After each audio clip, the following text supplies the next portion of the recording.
This video is sponsored by BuyMode shopping app. BuyMode e-shopping application is one of the online e-shopping app now available in Play Store and App Store. இன்றைக்கி நான் உங்ககிட்ட ஒரு கதை சொல்ல போகிறேன். அந்த கதையில் என்ன தெரிஞ்சுக்க போகிறீங்க அப்படின்னா, நீங்கள் உங்களோட வேல்யூ தெரிஞ்சுக்கலாம். வாங்க டைரெக்டாக நம்ம கதைக்குள்ளே போயிடலாம். இன்றைக்கி நம்ம ஒரு கதை பார்க்க போகிறோம். அந்த கதையில் நாம் நம்மளோட வேல்யூ என்ன அப்படின்னு நம்ம தெரிஞ்சுக்க போகிறோம். வாங்க டைரெக்டாக நம்ம கதைக்குள்ளே போயிடலாம். ஒரு வயதான அப்பா இருக்கார். அவருக்கு ஒரே ஒரு மகன் இருக்கான். அந்த மகன் பார்த்திங்கன்னா ரொம்ப பொறுப்பாலாம் இல்லை. எப்பவுமே ஃப்ரெண்ட்ஸோடு சேர்ந்துட்டு ஜாலியாக ஊர் சுற்றுறது, பார்ட்டிங், நிறையா பர்ச்சேஸ் பண்ணுறது, பார்ட்டி போகிறது, அந்த மாதிரி லைஃப் டோட்டலாக அவன் ஸ்டைலை அவன் செலிப்ரேட் பண்ணிகிட்டே இருக்கிறான், என்ஜாய் பண்ணிகிட்டே இருக்கிறான். எப்படியாச்சும் லைஃப்பில் அவனோட வேல்யூ அவனுக்கு என்னங்கிறத புரிய வைக்கணும் அப்படின்னு சொல்லி அவங்க அப்பா ரொம்ப மன வருத்தப்படுறாரு. ஒரு நாள் அவங்க பையனை அவங்க அப்பா கூப்பிடுறாரு. கூப்பிட்டு என்ன சொல்கிறாருன்னா, அவங்க வீட்டில் ஒரு 200 வருஷத்துக்கு ரொம்ப பழச கார், 200 ஆண்டுகள் ஆயும் அந்த கார் அவங்க இன்னும் விற்காமல் அவங்க வீட்டில் வச்சுருக்குறாங்க. பரம்பரையாக வரும் இல்லைங்களா, அந்த பரம்பரை கார் வச்சுருக்குறாங்க. அது சொல்கிறார் அவங்க அப்பா பையனை கூப்பிட்டு, இந்த காரை நீ எடுத்துகிட்டு போயிட்டு மார்க்கெட்டில் இது என்ன ரேட்டுக்கு போகுதுன்னு கேட்டு வா அப்படின்னு சொல்லி அவங்க அப்பா சொல்கிறார்.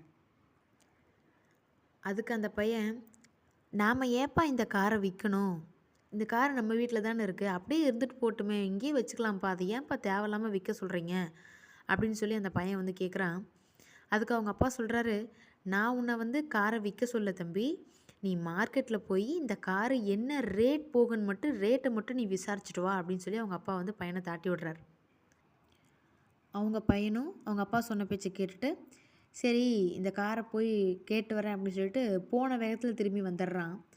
போன வேகத்தில் ஏன்டா என்னாச்சு அவங்க அப்பா கேட்குறாரு. அப்பா அதெல்லாம் பழைய உலோகமாக இருக்குது, மெட்டல்ஸ்லாம் ரொம்ப பழசாச்சு, நிறைய டேமேஜ் ஆயிடுச்சுன்னு சொல்லிட்டு அங்கே தெரு ஓரத்தில் இருக்கிற அவர்கிட்ட போய் நான் கேட்டேன். அவர் 1000 ரூபாய் தரணுன்னு சொல்லிக்கிறாரப்பா அப்படின்னு சொல்கிறான். அப்படியா, சரி பரவாயில்லப்பா, 2 தெரு தள்ளி போனீங்கன்னா கார் டீலர் ஒருத்தர் இருக்கிறாரு, அவர்கிட்ட போய் இது என்ன ரேட் வரும் அப்படின்னு சொல்லி ரேட் விசாரிச்சுட்டு வா அப்படின்னு சொல்லி விடுறாரு. சரின்ட்டு அவனும் போகிறான். அவன் போய் விசாரிச்சதுக்கப்புறம் அவங்க சொல்கிறாங்க, வண்டி ரொம்ப பழைய வண்டிப்பா, எல்லாமே நிறையா தேஞ்சு போயிருக்கு, ஸ்பேர் ஸ்பாட்ஸ் எல்லாமே, ஒரு 10,000 ரூபாய் தரேன் அப்படின்னு சொல்லிடுறாரு. அதே திருப்பி சொல்கிறான். மறுபடியும் அவங்க அப்பா சொல்கிறாரு, பழைய கார் விற்பனை செய்கிற ஒரு கம்பெனிக்கு அந்த கம்பெனியில் போய் நீ விசாரிச்சுட்டு வாப்பா அப்படின்னு சொல்லி அவங்க அப்பா தாட்டி விட்றாரு. சரிங்கப்பா அப்படின்னு சொல்லிட்டு அவங்க பையன் அதே மாதிரி ஒரு ஓல்டு காரு சேல்ஸ் பண்ணுற கம்பெனிக்குள்ளே போயிடுறான்.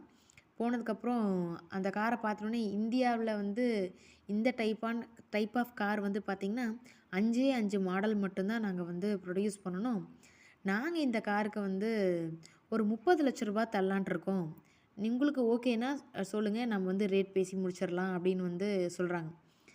அவனுக்கு ஒரே ஷாக் ஆகிடுது. மறுபடியும் வீட்டுக்கு வந்துடுறான். இவர் பழைய கடைக்கு போகிறோன்னு கேட்டால் அங்கே அவங்க 1000 ரூபா தரேன்னாங்க. அந்த பக்கம் இன்னும் 2 தெரு போய் விற்கிறதுக்கு கார் டீலர்கிட்ட போய் ரேட் கேட்டு வர சொன்னீங்க, அவங்க 10,000 ரூபா தரேன்னு சொல்கிறாங்க.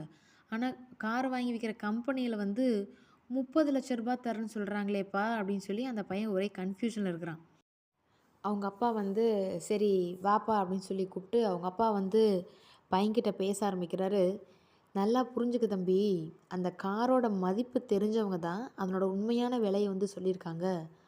உன்னோட மதிப்பு தெரியாத இடத்துல நீ இருக்கிற அப்படின்னா உனக்கு என்ன மதிப்பு இருக்க போகுதுன்னு நீயே யோசி.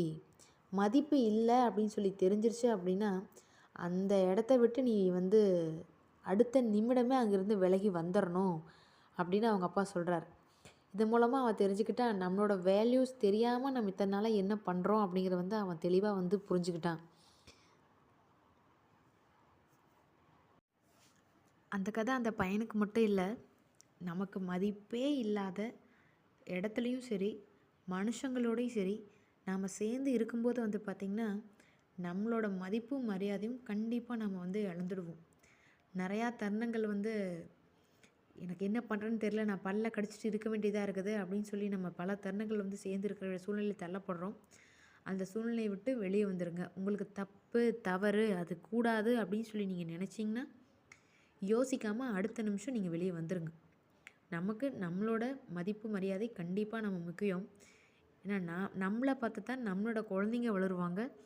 நாம் தான் நெக்ஸ்ட் ஜென்ரேஷன் வந்து உருவாக்குறதுல நமக்கு தான் அதிகமான பங்கு இருக்குது.